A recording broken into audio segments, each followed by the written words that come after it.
Hello everyone, this is Mr. Staleman, the creator of Inscribed Heartstealer, with another video covering our playthrough of Inscribed Heartstealer until we reach day 7.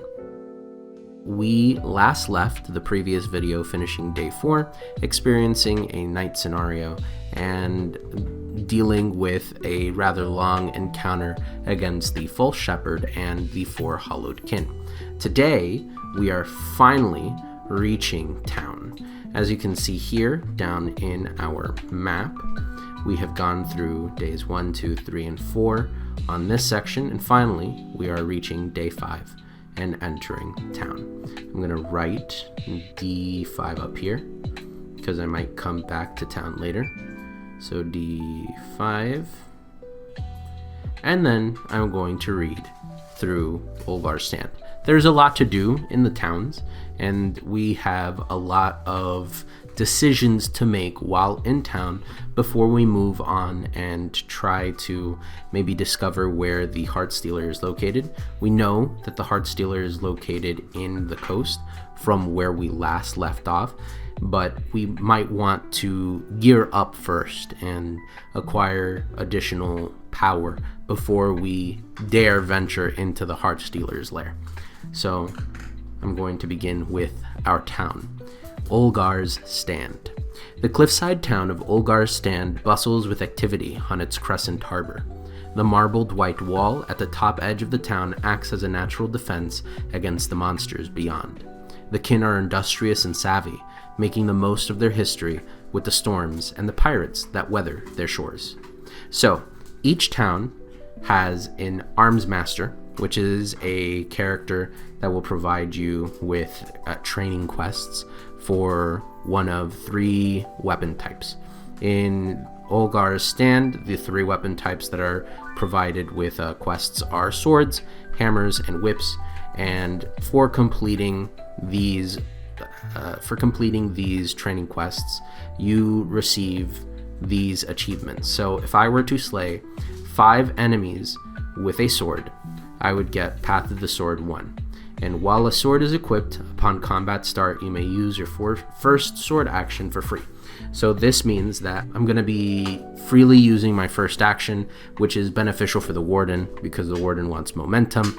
It's a very good initial thing to have. And then if I were to use a sword to slay an ace and counter enemy, I would get your sword deals additional harm equal to my fortitude or my finesse, whichever is higher.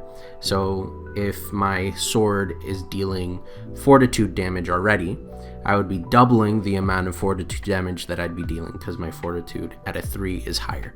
So I'd be dealing 6 damage every time that I use my sword, and I would be dealing 6 damage for free with Path of the Sword, since Path of the Sword 1, since these are cumulative. You get this bonus and then this bonus, and finally this other bonus, which would require me to use a sword to slay a lair boss, which would be a creature that lives in a lair.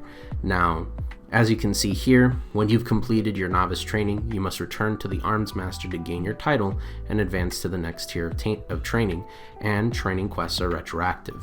If an accomplishment for your currently selected weapon type is achieved before you have reached that tier, mark it down. So if I were to achieve both the novice and the journeyman status, but I haven't acquired the benefits for novice yet, I would acquire the benefits for novice and journeyman since I've completed both of these quests at the same time. Moving forward, we have the Wharfs of Olgar's Stand. The Wharfs of Olgar's Stand on the crescent stretch of shore is home to a myriad number of pop-up shops that ebb and flow like the ocean waves. The kin move through the harbor with a zeal for the local and imported wares, as well as the food and the drink to be found in the many bars. Some pieces of equipment can be built instead of bought if the Inscribed brings the listed ingredients to the wharfs. Bringing half the ingredients provides a discounted price. So if I were to have killed the mole pelt, or if I were to have killed the mole way back when in the first episode, I would have access to the coastal tunic, or at least I would only need to pay 1 soldado for the coastal tunic.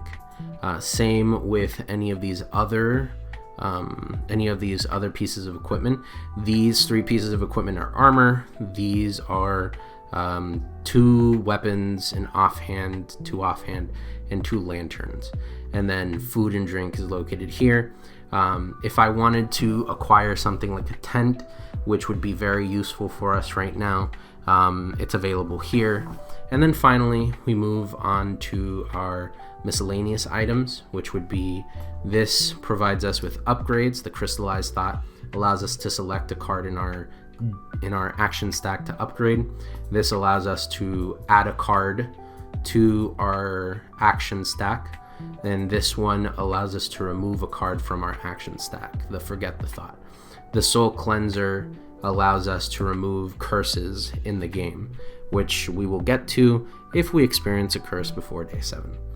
Then there are lodgings and eateries. If we eat at Hogar Stand, pay 2 plenilunio, we would get +1 to all of our factors for 1d6 days.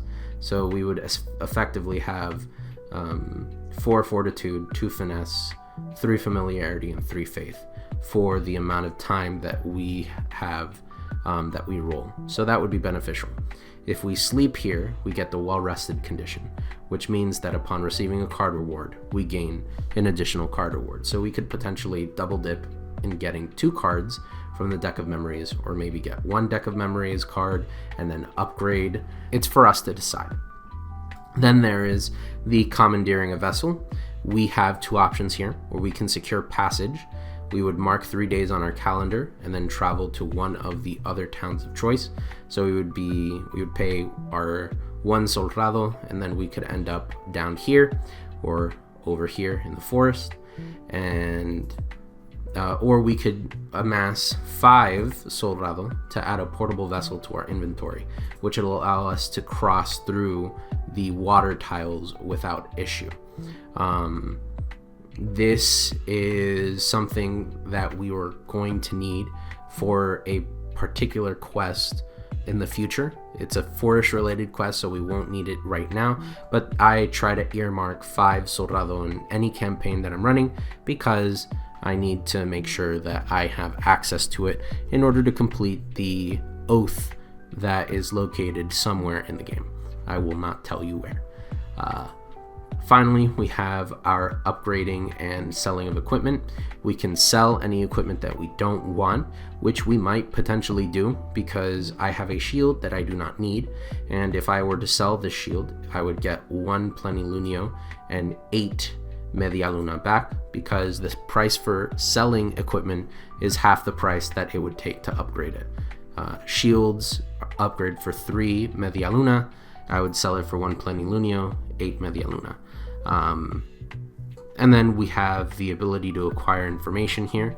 Most people would try to acquire the information for the Heartstealer, and it takes 7 days to acquire this information. But we are in a very good position because we received an event at night previously that gave us the location of the Heartstealer, and we know that the Heartstealer is located in the coast. So right now we have 51 media luna and 1 soldado. We have equipment needs, we have upgrade needs, and we don't have enough to do everything that we want to do. But since we've removed our need for the Heartstealer's location, that effectively gives us 1 soldado that we can spend, and I am thinking of spending it on our current equipment in order to make it as useful as possible for a character that only has 1 energy. If I remember off the top of my head, the Warden's Dagger has a momentum of 5. If we were to upgrade it, it would go down to a momentum of 4, which means that we would need to do 4 actions before using the Warden's Dagger in order to use it again. If we were to use the Moonlight Shield, upgrading that would reduce the cost from 1 to 0, so we would always have access to 5 block every turn. And if we were to upgrade our Full Shepherd's Lantern, we would reduce the cost of this to 0, which would effectively allow us to deal harm for a limited amount of time against enemies every turn. So again, there are a lot of options to consider here. I could even replace the Warden's Dagger for one of the weapons that are listed here in the weapons equipment section. So I'm actually going to click this equipment section here, and it takes us to what all of the equipment do in Olgar Stand. And you'd know in the acquisition section for the coast that everything labeled Olgar Stand are the equipment pieces that are available there. So the Stone Shaper Hammer is a one-handed hammer with a cost of 2. I see the cost of 2, I'm no longer considering it because I don't have the energy to spend on this piece of equipment. I see Wind Cutter, it's a sword which would allow us to take advantage of that quest that's located here. It has a cost of 1 instead of a cost of 0, and at the start of each round we can bolster 1 for each drawn card. Now bolster is effectively, it increases the amount of harm that we deal with our first harm dealing action. It's only dealing 1 harm, so it's a worse dagger right now. The dagger costs 0, this would cost 1, but every turn I'd be gaining 2 bolster, which increases my first harm action by 1. So I might consider getting the Wind Cutter. Next, there's the Fatebinder's Tools. It's a 2-handed conduit, so I would be removing my shield, and I don't want to do that right now. The Golden Guard, it is a 1-handed shield, and it allows me to deal damage based off of my block. I do not have strong block options in my deck just yet, but this would be another form of dealing damage, and I would be gaining X block at the start of each round, X being equal to my faith. So I'd be gaining 2 block, and then I'd have the ability to deal 2 damage, 2 harm right off the bat, which is useful, but for our purposes, our current shield is better, because if we upgrade our shield, it's going to be giving us 5 block for free every turn. There's pieces of armor that I don't have access to, since these are all going to cost 3 Soldado, and I only have 1 available, so I'm not even considering these right now. Then there's the lanterns. When the action stack is shuffled, search 1. The Angler's Beacon would be useful. Search means that I would look into my deck after I've shuffled and drawn. I can look into my deck and select 1 card in my deck and add it to my hand. Very useful for those consistent draws that I would need, but not useful right now when I have a lantern available. And then our Spark Starter here is a 0 cost card that allows us to apply 1 Kindle to a card in our hand. Kindle increases the value of our card by 1. In this instance, it's listed here as 1. If it were Kindle 2, as seen in its upgrade, it would increase the value by 2. What does that mean exactly for our purposes? In our deck, let's say we have access to our Flurry of Blows, right? Our Flurry of Blows is a 0 cost action for momentum, all of that good stuff. If I were to Kindle it, I would move the value of my Flurry of Blows from 5 to 6, giving us access to Precision.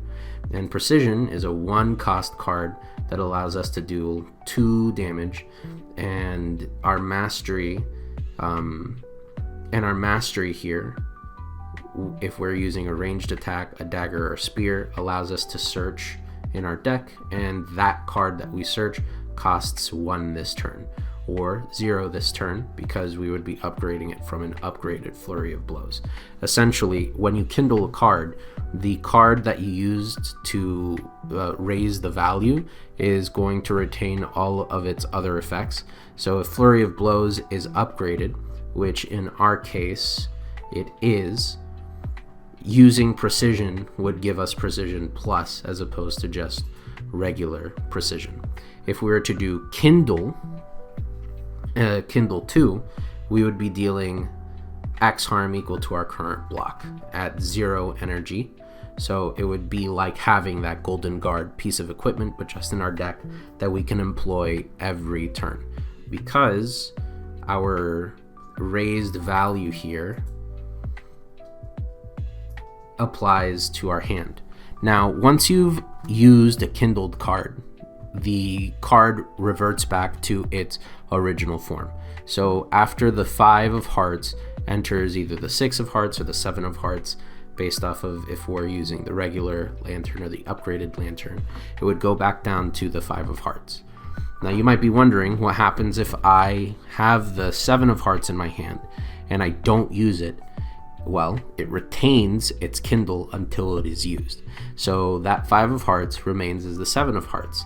And if you kindle the 7 of hearts, you will raise it up even further. So you can get access to the 8 of hearts or the 9 of hearts. This is effectively one way to cheat the game into allowing you to play multiple versions of the same card. Let's see here. We have the 10 of spades or the 10 of clubs here. If I were to kindle 1 on the 10 of spades, I could cheat into using Nature's Blessing. I would recover 2 HP, and I don't have any conduit. I wouldn't have a conduit here. But after I have cheated the use of my Thundering Roar into Nature's Blessing, I would delete the card. I would still follow through on any of the card's effects. So I would be removing the Thundering Roar effect from my deck in order to access Nature's Blessing, or using Charge Attack here if I were to kindle 2 instead of kindle 1. In the case of my block action here, I would remove this block action in order to gain access to weapon block, which wouldn't be useful since it costs 2. A lot of our effects right now are costing 2 energy, which we do not have at this point in time. So it behooves us to have equipment that costs 0 and sort of cycle through that equipment as much as we can. So my plan of action when purchasing at the store is as follows. Let's go back up here to, there we go. So I would like to purchase a tent, as if we go down to the item section, while in the bag, upon rest, the Inscribed and companion recover an additional 1d6, and we ignore the effects of thunderstorms and cyclones. So we would no longer have to leave the area and avoid rests because of cyclones, and we would no longer lose items due to thunderstorms. So that would be an invaluable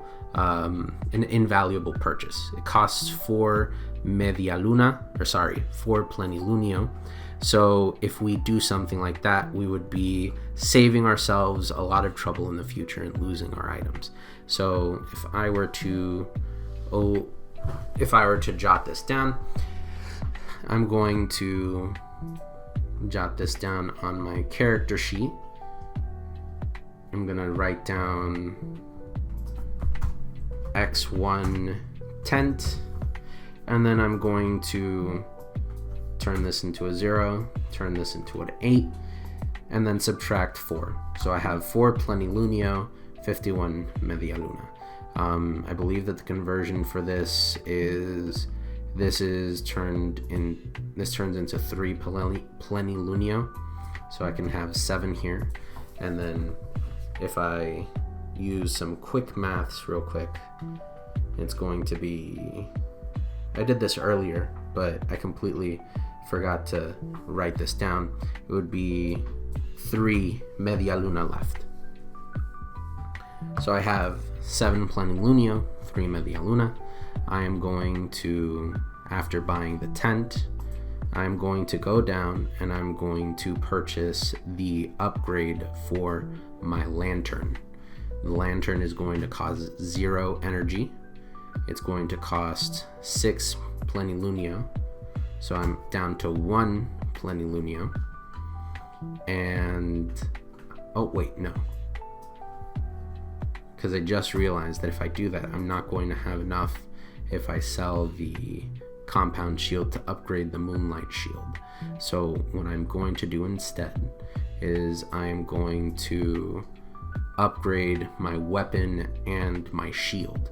So if I go over here, I'm going to have 0 plenilunio, and I'm going to do Warden's Dagger plus and Moonlight Shield plus.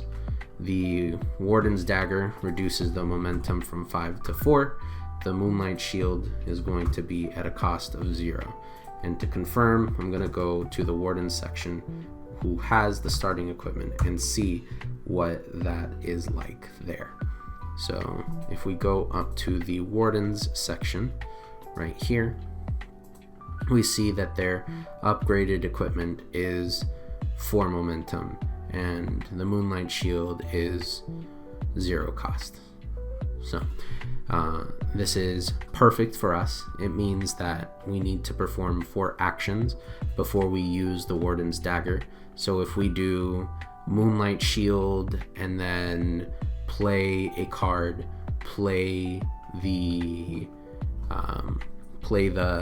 Flurry of Blows, and then perform our basic attack action, we would have access to using Warden's Dagger twice. So we would use it twice, we'd generate up to 6 momentum per turn, which is very useful, right? Or we could do the opposite. We can do Moonlight Shield, basic defend, dagger.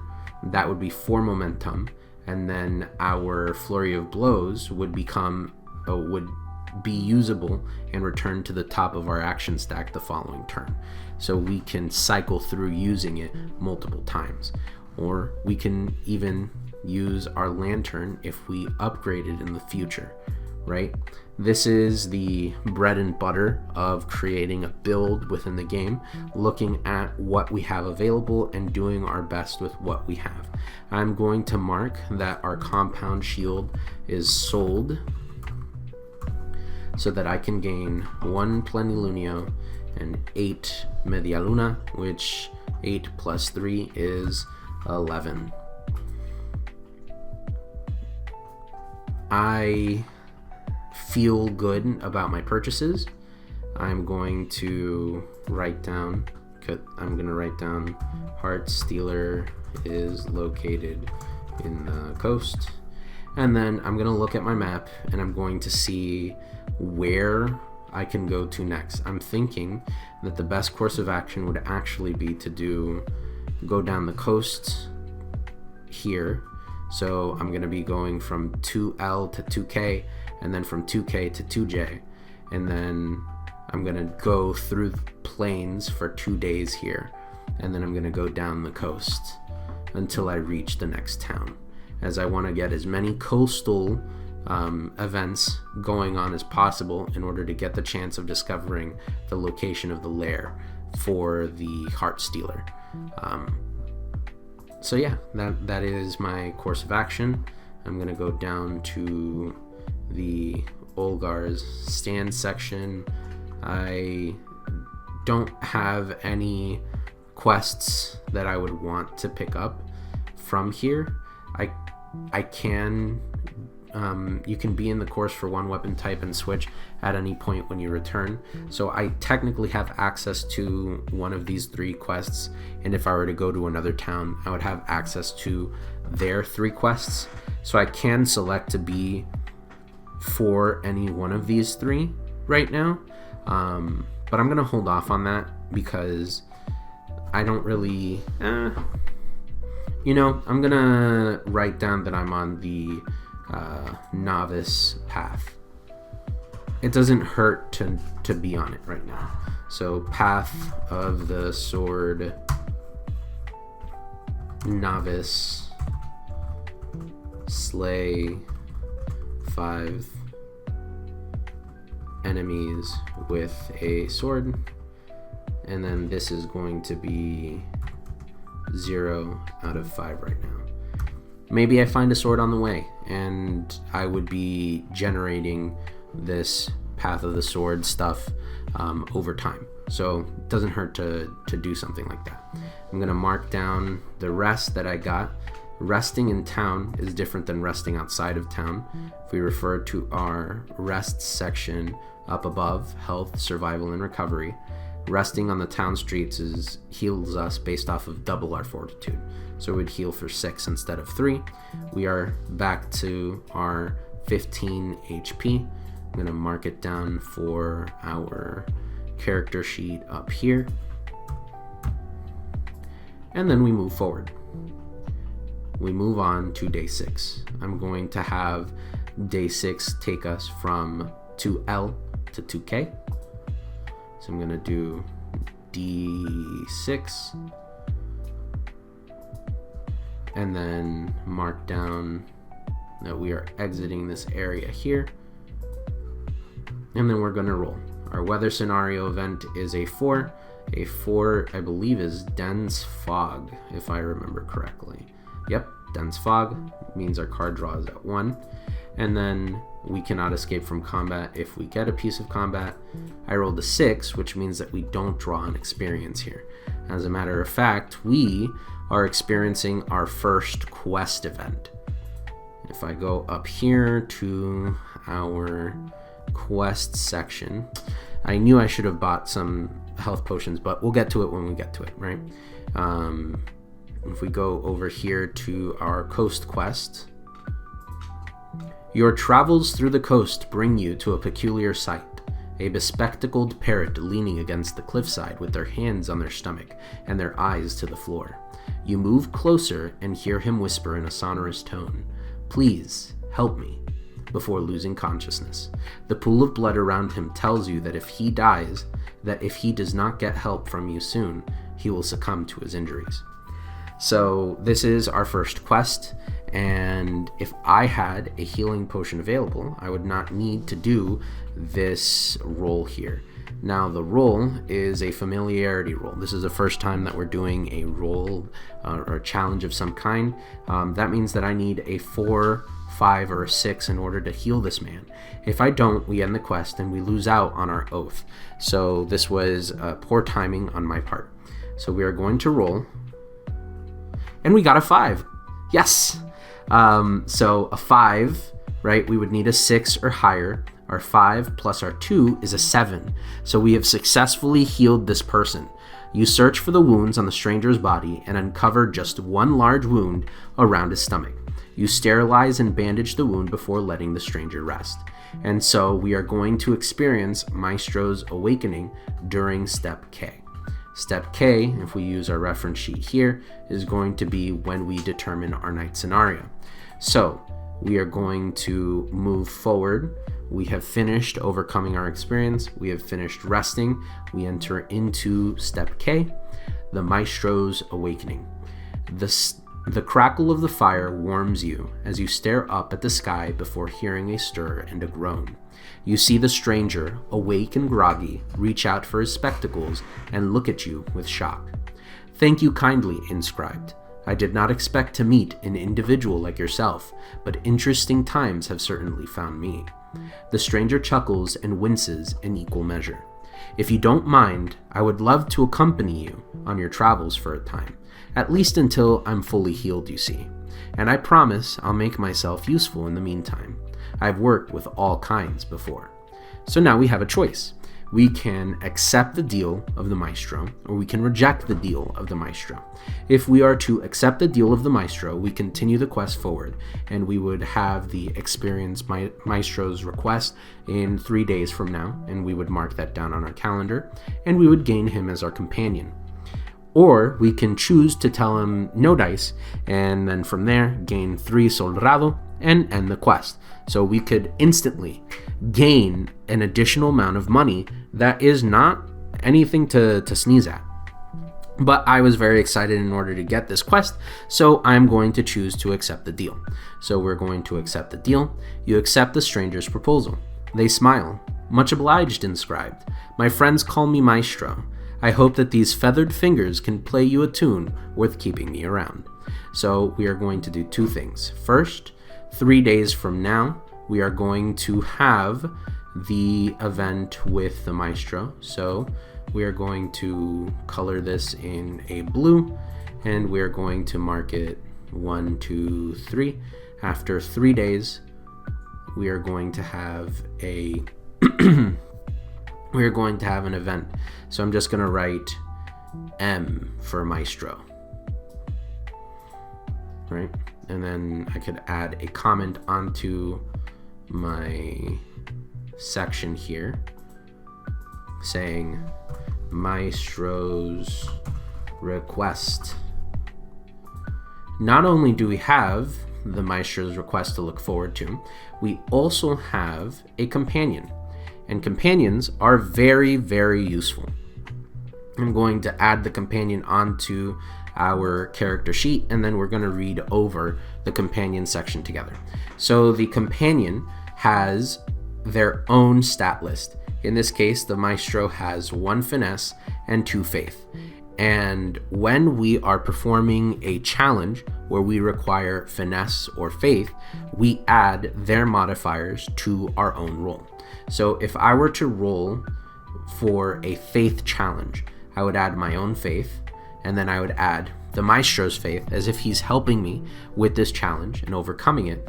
And that would be a +4 modifier as opposed to a +2 modifier. He has 10 health, and when he is in combat with me, he draws an additional card for me and provides me with an additional energy when he lands on a 5 or a 6. And at night, if I do not have him as my companion for the day that's exploring with me, he would provide double the HP recovery during rest. So the Maestro is very useful for us right now. I'm going to add his information onto our character sheet up here. It's going to be Maestro, and then I'm going to write +1 card draw and energy when landing on a 5 or 6. This is going to be recover 3 HP of the Inscribed, right? Yes, recover Inscribed of the Inscribed or self. So he could choose to heal himself. He has 10 health. He has 1 finesse, 2 faith. He is doing 3 block or 3 harm on a 3, 4, or 5. So deal 3 harm / gain 3 block, and then we can just copy and paste this here. And then he has the ability to kindle or smother 2 on a card. So apply 2 kindle or smother on Inscribed. So this allows us to increase the value of a card by 2 or decrease the value of a card by 2.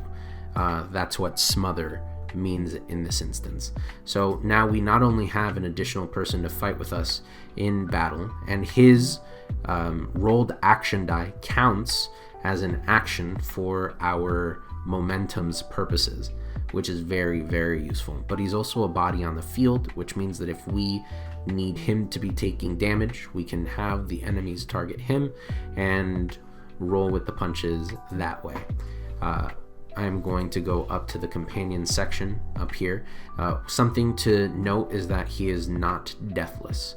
So non-deathless companions mean that once they are dead, they have died permanently, and our quest would end, unfortunately, for the Maestro. So we want to keep him alive as much as possible. You may only ever have 1 companion in your exploration party, and any additional companions stay at camp. While they accompany you on your travels, they confer bonuses in and out of combat. Out of combat, you may add their factors to yours for the purposes of completing locked and rolled challenges. A locked challenge simply means that if we do not have the number that we need for the lock, we cannot access that option. So if a lock requires us to have 4 faith, I only have 2 right now. If I didn't have my companion, I would not be able to access that challenge option. However, with the maestro, my faith plus his combine to give us 4 total faith, which would unlock the option if we were to get a challenge that requires 4 faith to open. The companion does not have to perform their action unless selected to do so. The companion performs any rolled action within the inscribed's turn, and you choose in what order the actions go for the inscribed and the companion. So we are doing very, very good right now that we have unlocked his thing. Now, anytime that we roll on a 6 in the future, it is simply going to become a drawn experience once our quest is started. So we draw an experience from the deck of fates now from a 3, a 4, a 5, or a 6. We move on to our nighttime. We are going to roll to see if we get a night scenario, and we do. We rolled a 5, so we are drawing an experience from the deck of fates. We're going to shuffle here, and we're going to draw, and then we get a Queen of Spades. Again, black cards are generally going to be useful for our night encounters.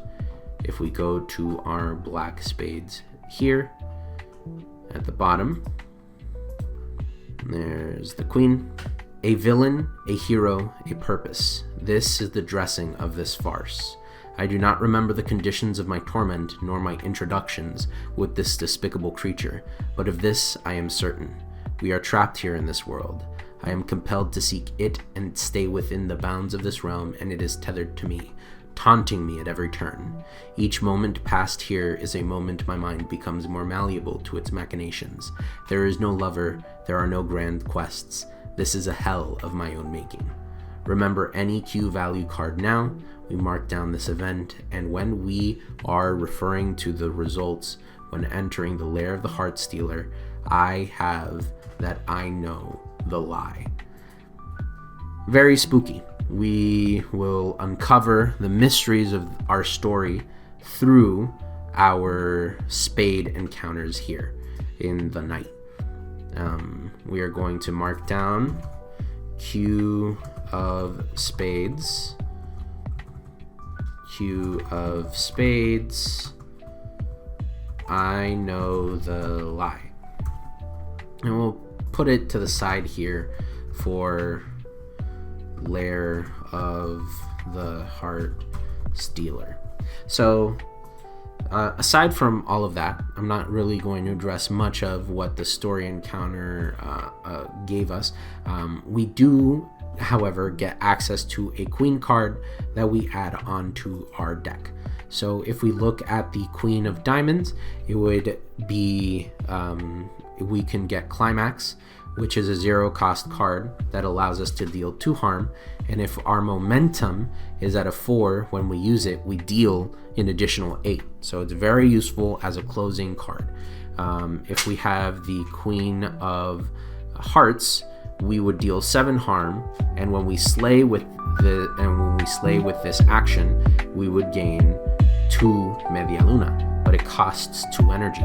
We don't really want that. The Queen of Spades would give us a bolstering effect. So we would gain X bolster each turn we do not use our weapon action. If we are not using our weapon action, we are gaining 3 bolster every turn. It does mean that we are using our bolster whenever we employ harm with our card attacks, but it would increase the net output of damage that we have. This is a maybe. And then a Queen of Clubs is a parry, where we gain 5 block, and if we have any block remaining after the enemy's turn, we get to use our weapon twice with combo 2. But it costs 2, so it's not really useful.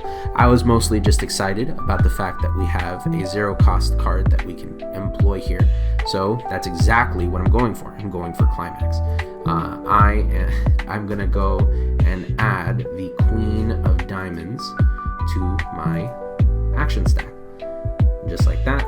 It is located right there. and I'm going to want to upgrade it as soon as I can because I would be dealing 3 harm every time that I use it. Normally, plus an additional 10, that's going to be 13 harm that I can dish out on a moment's notice. Now my run is really starting to come together. I'm going to provide this information on here. The Queen of Diamonds is added on there, and that would be the end of day 6. We are 1 day away from finishing our journey on day 7, and I'm going to record that final moment next time. I'm gonna mark it down here. We have finished here. We are going to experience our day 7 event. I wonder what that could be. Thank you so much for listening. This has been Mr. Staleman with Inscribed Heartstealer. I hope that the encounters that you have experienced so far and the journey through the stores of Olgar Stan entices you to pick up the game. It is available on itch.io, and I hope that once I am done with this 7-day journey that you consider making your own 7-day journey, or maybe even beyond that. Thank you so much for listening, and have a wonderful night.